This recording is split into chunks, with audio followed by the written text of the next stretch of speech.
Alright, this is going to be probably one of the only videos I ever post online, but I'm a fish keeper, just like probably anyone else watching this video. You can see my 60-gallon tank behind me. I've been in the hobby for about 7 years now, and I'm only 17, so I've been doing this for a majority of my life. And I'm a Bichir fan. I'm a Bichir keeper. I've kept a ton of different species, some short-term, some I've been able to keep long-term, but what I've realized is on YouTube, there's nothing good. Also, this is going to be like essentially just raw footage because I don't know how to edit, and honestly, I don't want to edit. But there's a bunch of videos on, oh, do a Bichir for this, how to do a Bichir for that, and how to take care of them. But there's no one true definitive guide. I've realized, because I've spent hours and hours researching these fish, it's just like, it's the fish I'm passionate about, that there is no video that's good for all the Bichirs. It's always like, here's the Senegal Bichir, here's an endless sherry Bichir, here's a Delhaize. There's nothing for all of them, though. So in the next, 20 minutes, if I can talk for that long and fill up that much time, I'm going to tell you about all the Bichirs I can recall from memory, which I think is all 14. If anything, hold on. Y'all can wait 1 second. As I reach over, not only do I have a slide presentation I made for school about this, I could actually just, go to Wikipedia and look up all the species. Because I know how to care for all the species. It's just the only issue is no one else on the internet talks about them. All they talk about are I would say 4 common, being the endless sherry, Delhaize, ornatus, and Senegal. And there's just a ton of other species that people want to learn about that aren't available. Now, if you guys just give me one wonderful second to pull up the actual document, because my internet's kind of slow right now. I believe it's called something like Bichir. Yep, there we go. Alright, starting off with what Bichirs are. Am I going to read a little bit off the slides? Yeah, because it's a pretty detailed slides. I spent a few hours on it. So, I'm talking about the Polyepterus Bichir, the entire genus, because there's, I believe, 14 species. It might be 13 due to some consolidation from the palmous species, but I may be wrong for that. But let's go over an overview of what the Bichir is. It is a labyrinth lung type fish, meaning they require oxygen, like our oxygen, to breathe. Can they breathe in the water? They can, but they do have to occasionally come up for gulps of air. And if not provided areas where they can do that, they can actually drown or suffocate. I don't know if it's drowning, but you know what I mean. So they originate in rivers and lakes in Africa, which is obvious. Oh, there's 13 main species, I was right. And I guess 14 if you include the ropefish, which I'm also going to discuss in this video. Because honestly, it's a Bichir. People are like, it's not a real thing, but basically the same thing. So, Bichirs, like I said, they possess lungs, so they can actually breathe like us. And the name Polypterus Bichir, or Polypterus also, I believe, means many fins, because they have many finlets on the top of them, ranging anywhere from 7 to 18. Now, the Bichir has 2 main groups of the Polypterus Bichir. They have upper jaw and lower jaw. There are some variants of what people want to call, mid jaw, and something that comes to mind when I think of that is actually the Weeksii, the Mokalembe, and I believe some people consider ornates just because it's an upper jaw, but it also gets massive. So, lower jaw species on average reach anywhere from 8 to 16 inches, and upper jaw species reach anywhere from 18 all the way up to almost 40 inches long when we're looking at the Polyepterus Bichir from the Nile River. So, breeding in the hobby is done very seldomly. It is done between the Polypterus senegalis, Polypterus endless sherry, Polypterus ornatus, Polypterus lapidae, and I'm trying to think of any others that are commonly bred, but nothing's coming to the top of my head. Most of the wild-caught species, like the Polypterus palmus, the Polypterus tegelsii, some people say Polypterus. I say Polypterus. It's just something I learned from the people in the Midwest area. And some people say Bichir, Bichir. I say Bichir, just a personal preference. But those are the 4 most common species, so they're obviously going to be commonly bred. They are starting to more commonly breed certain rarer species. I know I believe, I said Senegalis, ornatus, lapidae, endless sherry, people are starting to breed a lot more upper jaws. It's just something about them that is easier to breed. I don't know what exactly, but I do know chemicals are used a lot to trigger a sort of spawning between the two species. But they were introduced into the fish trade in the late 90s as an oddball or like rare fish. But now most upper jaws are extremely common, and almost all lower jaws are commonly found within the hobby. But a lot of the larger species are still wild caught, as people prefer wild caught over captive bred. I, being one of those people, as people have mass bred these fish, and those inbreds have led to many defects, including short bodies, which are becoming more and more of a plague on the Bichir hobby, as many people are buying small Bichirs hoping that they will reach their full size, only due to inbreeding that they are only reaching a fraction of that. That was an issue I had actually with an albino Senegal that I purchased a while back. Moving on from that, though, I'm trying to think. Let's go about their biology. So Bichirs are essentially blind. They have very, very shitty vision. They have external nostril flares, which gives them an extreme heightened sense of smell. So they use that to navigate the water and find food. I highly recommend when I talk about feeding later on, that you feed big meaty foods, not big, but meaty, smelly foods, because they like that. They're like catfish in a sense. And a cool thing about Bichirs, now this isn't with every Bichir, but it's more common with the upper jaws, especially ornates and lapradis. And what I've noticed from personal experience, the Tsukuglii is also a very competitive Bichir, to put it in a sense. Bichirs, when there's enough, will form a hierarchy. It's not like a wolf hierarchy, it's not like a true hierarchy, but there will be one as the alpha, usually the biggest one. From what I've seen online, usually the alpha is actually a female. There's bigger bodied fish, and they aren't necessarily more aggressive, but they definitely are more dominant in the tank.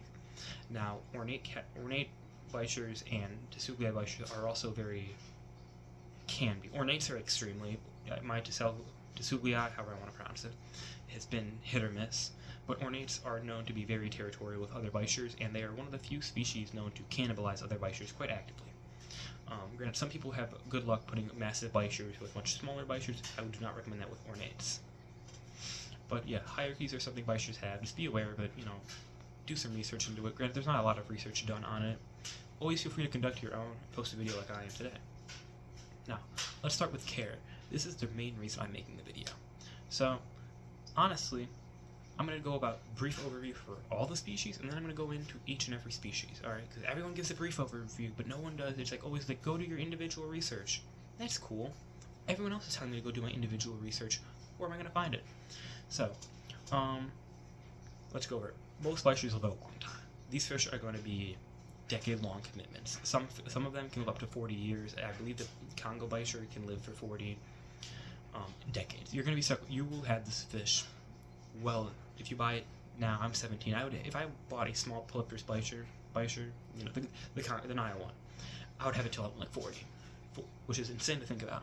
But it's also something to take into account for is how long can you maintain this fish, and how long do you want to maintain it for. Now, tank size, gonna go into that later.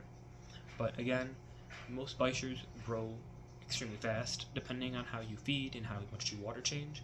Mine grow at a medium rate. Some people have said, oh, mine don't grow at all.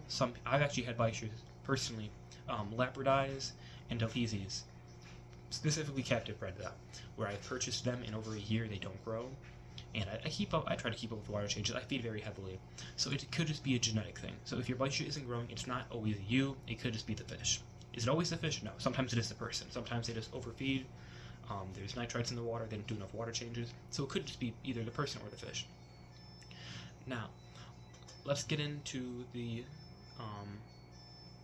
diet, because the diet is more or less the same for all of them, but the actual tank size is different. So diet, carnivorous foods. To put it bluntly,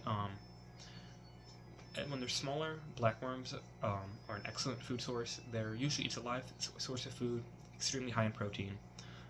I would not recommend baby brine shrimp. That's more for a tetra or active fish, so to say. Bloodworms are extremely well. I've had great success with krill. I would recommend I want to say Hikari, but I'm not sure if it's the brand. It's the stereotypical frozen brand food you find at like your PetSmart. The krill blocks or like slabs are amazing for Bichir food. My Bichirs go insane for them. Carnivore pellets, massivore pellets, extreme sinking pellets, all wonderful options for Bichirs. I do recommend not to overfeed pellets though, as if a Bichir consumes too many pellets, they can swell up and actually kill the Bichir from the inside, causing bloat, because it happened with me one time with a longfin senegalus. I still miss that fish. It grew very nice in my tank, and it was cut short because I overfed it, which is a personal flaw I tried to make sure I don't repeat. Live food, I would recommend avoiding goldfish and rosy minnows, as goldfish and rosy minnows secrete a toxin when ingested that can not only harm the fish, but also stunt their growth and lifespan in the long run.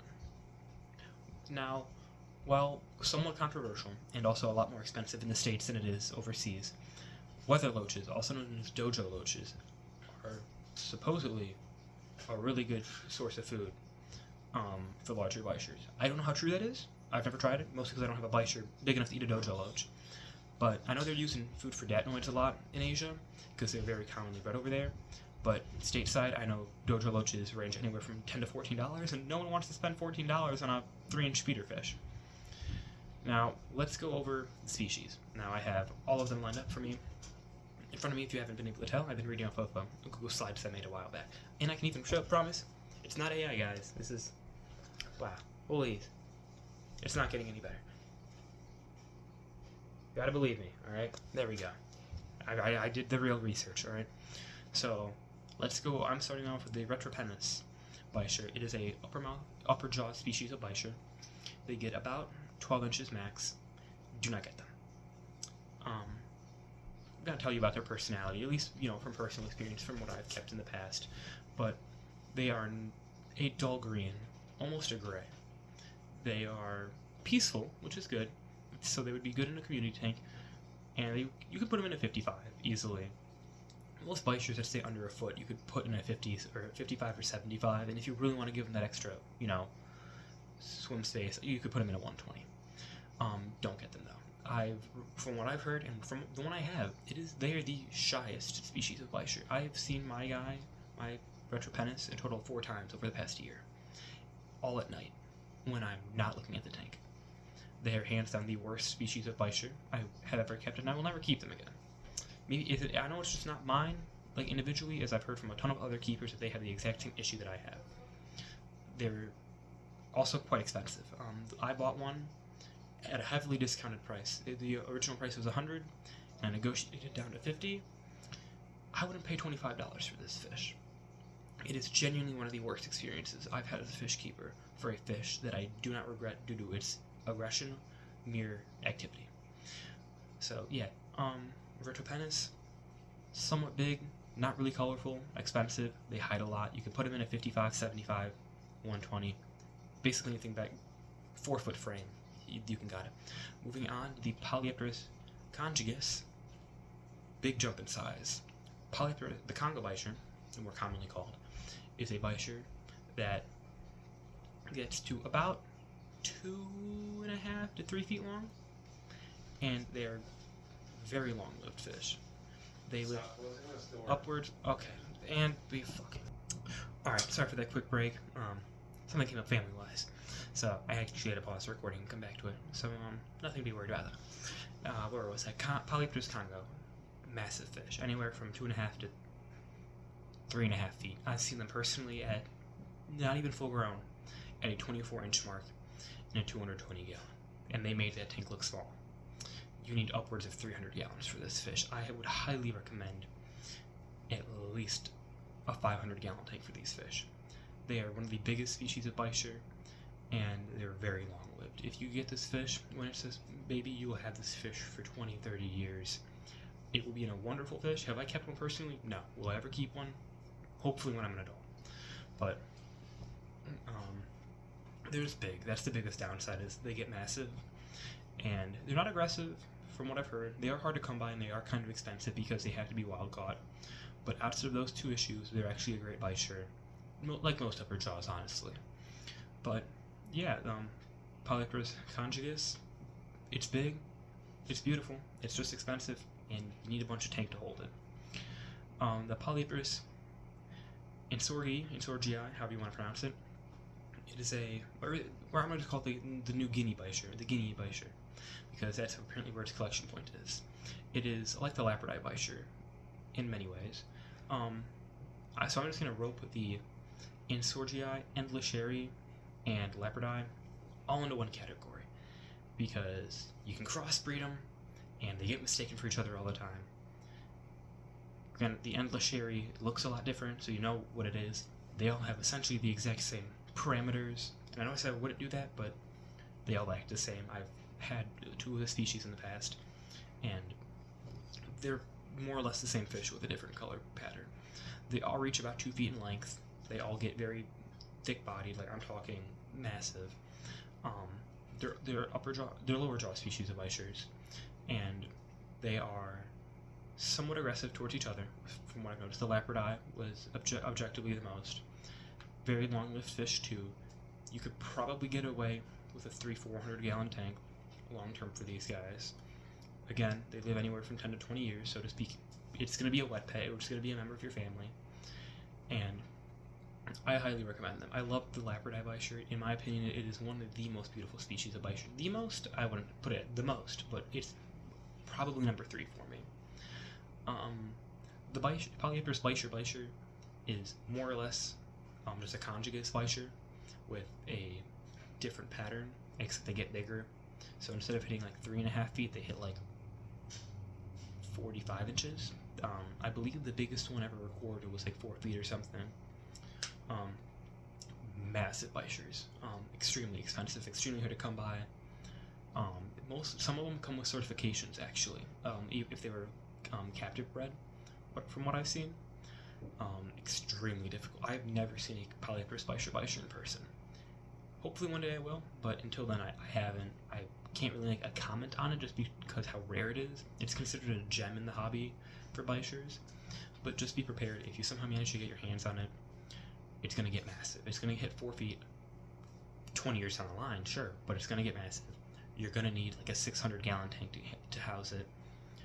It's going to be colorful? Yeah, they're pretty darn cool, I'm not going to lie. Am I jealous of the people that own it? Yeah, it's a centerpiece fish that you can like just, dump about to your friends.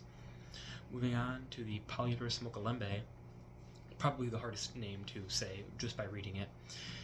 The mochalembe is a upper jaw species of bichir, similar to the Retropenis in size and body shape, a thinner bichir that is copperish on the underside and gray on top, with a very cool yellow-black on the fin edge. Now, mochalembes are expensive. They're about $100 for the average size and about $80 for a 4-inch fish. I don't know why they're so expensive. I'm assuming because they are wild caught, but you can keep them anywhere in a 55 to a 75 comfortably. Granted, if you want to give it a 120, feel free to give it a 120 and throw in a bunch of upper jaw species for a nice bichir community tank. They are, like most bichirs, semi-aggressive. They're going to eat some stuff that fits in its mouth, but they're not going to outgrow a big tank. It's perfect for if you have a little bit of money to spend and you want an oddball bichir, but you don't want to go all out with a 300-gallon tank for the lower jaw species. I know the main distributor that I've seen of mochalembe bichirs in recent times has been Nationwide Aquatics. He's located in Tinley. He has a website. I'll probably ping him or like tag him in the guy. I don't know what to do, but his mochalembes are some of the most beautiful bichirs mochalembes at least that I've seen personally, and I highly recommend them to other people. I've never kept them. They're very similar to other species of bichirs that I have kept. Moving on to the Polypterus ornatus, the ornate bichir. I know this is quite boring listening to me talk. Side tangent. I know, I'm not really moving. I'm just kind of staring into the camera. But the Polypterus ornatus, don't do it. Don't do it. They look beautiful. They're cool. They are the most territorial, aggressive bichir that this hobby has to offer. They are big. They are mean. They will eat your other bichirs. They are just not a bichir worth keeping. They're also expensive for no good reason, considering they're mass bred in the hobby. They're commonly bred, and I know in Asia, but yet they are like $30 for a baby, and wild caught fish are going for that much. Do not recommend them at all. They are a black fish with gold speckling on them. Beautiful, don't get me wrong, just extremely mean and not worth the cost. They get like 2.5 feet long. They'll eat basically anything. A lot of people have issues with them. Throw it in a 300-gallon tank if you're gonna get one. If you can, upgrade it to like a 400 maybe. But outside of that, don't get it. Along with it being, speaking of big, mean bichers, the Polypterus weak CI. Is it aggressive as the ornate? No. Will it eat other bichers? Probably. The Polypterus weak CI, also known as a fathead bicher, gets about 2.5 feet long too. It's one of the weird bichers where it's not necessarily an upper or lower jaw. It kind of has like a meat in the middle mouth. They have the largest mouth. They have been known to eat up bichers quite easily. It's like a bigger tube, essentially. You're essentially feeding a small tube to a bigger tube. And I've seen them. They look awesome, don't get me wrong. They look like an amazing bicher. They're super colorful and kind of active. But with the threat of them eating all of your other bichers, I wouldn't recommend it. Now, you could always get one, try it out with other big species. That would work perfectly fine. But if you're trying to mix in the Retropenis, the Mocolembes, the Senegalis, I would not recommend it. They are expensive. I believe 12-inch ones go for about $115 to $120, and smaller ones I've never seen. I have seen an albino weak CI go for $4,000, and it's sold. Thought the guy was just high shooting it. No, it was a good price. Somebody snagged it. Kind of regret not being able to see it in person. It was one of the coolest fish I'll probably never get to see again. Moving on to my favorite species of bicher, in no way biased, the Polypterus degalsi. That's how I say degalsi. This bicher hits 2 feet long, max. It is the most colorful species of bicher that I have ever seen. It is the most active species of bicher I've ever seen. It is the most outrageously priced bicher I've ever seen. I bought a 3-inch one on Black Friday for $17.50. It was $35 for a baby. And much as an ornate, but the ornates cap off at about $250 for an adult. A full-grown degalsi bicher will sell for upwards of $350. They are the most worthwhile bicher in my opinion. Get a small one. It takes about a year to hit a foot long, because has been in my tank for almost a year, coming up this November. I believe Black Friday, actually. They're worth it. I highly, highly implore that you get a Tselgai bicher. I'm struggling with its pronunciation, because I've always struggled with its pronunciation.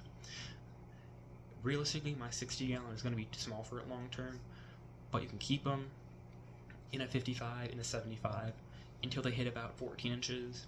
Then you're going to be pushing it, swap into a 120 till it's 14 to 18, and then once it hits that like 19 to 24 inch, throw it into 220, throw it into 300. It's still going to be super colorful, it's still going to be super active, and a cool thing about them is they're very thin. Like ropefish and the Retropenis bicher, they're actually one of the thinner species of bicher. Like most of the Delheses, ornates, they get very thick and like bulky. These guys are more slender and sleek. Highly recommend it though, and totally implore you to get it. Now moving on to the Polypterus palmis bicher, a rarer species of bicher, as smaller ones will again go for $30-ish, even a 2-inch one, and very colorful. The palmis collection has been split up more recently into you have the gold dust, the Buca 40, again the cedar palmis. Some people call them very similar to Senegal bichers. There is a difference, mostly just the pattern. Aside from that, they hit about 12 inches. Throw it in a 55, 75 gallon with other bichers. It should be fine. Very peaceful. Kind of shy, I will admit, but highly worth getting if you can find a Polypterus palmis in stores. Moving on to the most commonly and overbred fish in this hobby, the Polypterus senegalis, also known as the Senegal bicher. There are maybe not hundreds, there are tens and tens of variations. You have melanistic, short body, albino, long-finned, platinum, maybe melanistic. I don't know if it's been bred yet. And then you have a combo of all of those. You can just start Punnett squaring everything together. 55 for life. You can keep a Senegal bicher, a captive bred Senegal bicher, and a 55 for life. Kind of aggressive towards other fish, pretty chill towards other bichers. Wild caught Senegals, depending, I know Lake Turkana Senegals in particular, reach 16. You might want to put that in a 120. Still beautiful fish, relatively peaceful, and cheap. You You can find one for like $10. Moving on to the Polypus Delhaize. I'm picking one up actually. I'm trading in my Retro Penance for a Delhaize this Sunday or Saturday. It's about 16 inches long, full grown, a gray fish with black bars going down its body. Beautiful, very active, not very aggressive, good eater. Throw it in a 220 for life, it should be happy. Now, what I do recommend with Delhaize is, because they're so commonly bred, if you are buying from a chain store or a importer from Asian countries, buy a few. And I know what you're thinking, why would I buy a few when I only want one? So they're all going to grow differently. This goes for almost all Bichers, truthfully. Depending on their genetics, they're either going to grow really slow, really fast, or they might just be in the middle, like the train tracks. The middle of the tracks. There we go. I had one that regretfully grew very slowly, so I just ended up rehoming it because it was a year down the line and it grew like an inch, and I just didn't want to wait, till I was 30 to have a 6-inch Bichir. Buy a few of them, grow them out, whichever one grows the fastest, just keep it, and then rehome the rest to the store. They probably give you store credit for it anyway. Highly recommend it though.